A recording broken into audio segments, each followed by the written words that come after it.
My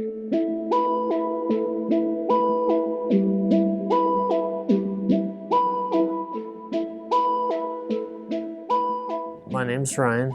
Uh, my accident happened on December 27th of 2009. I want to talk about the previous night. I was staying at my friend Jason's house.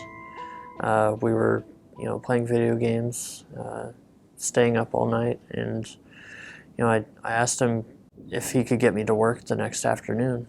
I woke up the next morning around 11 a.m.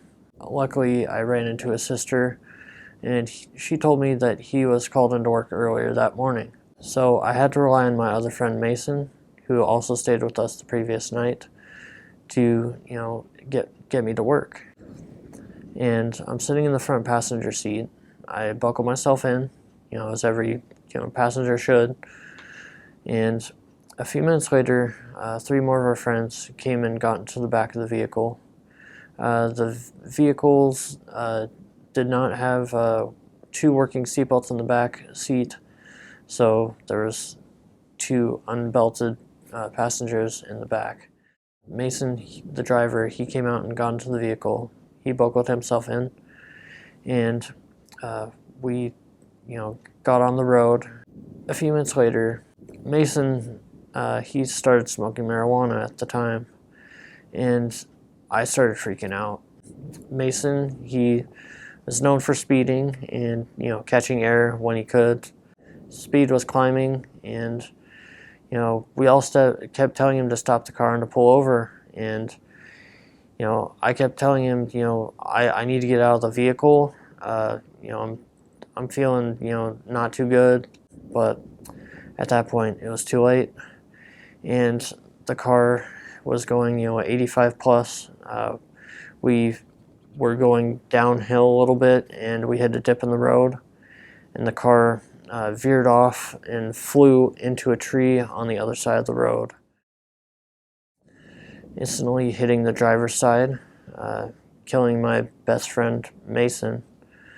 And Justin, he was thrown 20 feet in front of the vehicle, and after the vehicle had hit the tree, it came down and rolled twice to the other side of the road into a telephone pole.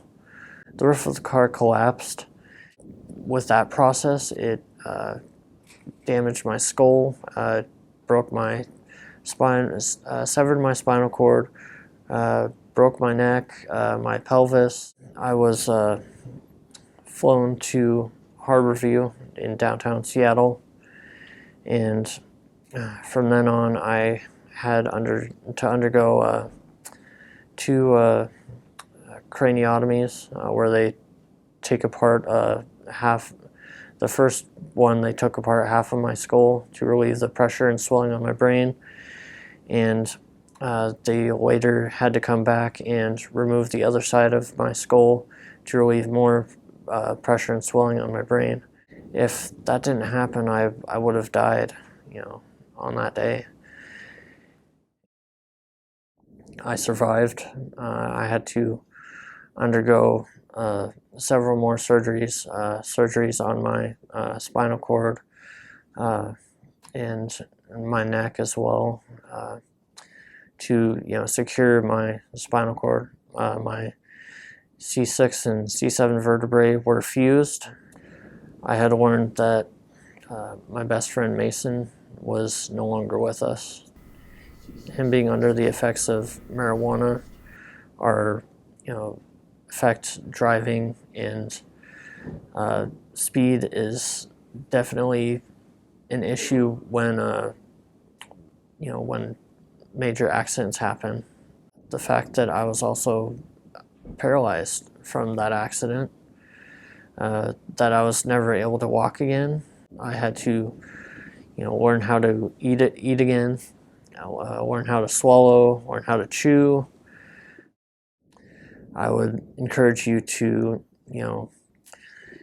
get yourself, or tell your friends who may be under the influence or impaired, to get onto a better path in life. They don't need to be,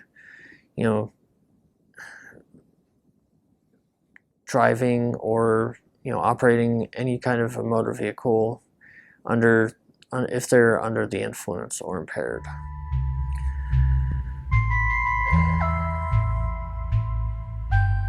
One last story of loss like mine. Remember me when you're thinking about driving impaired.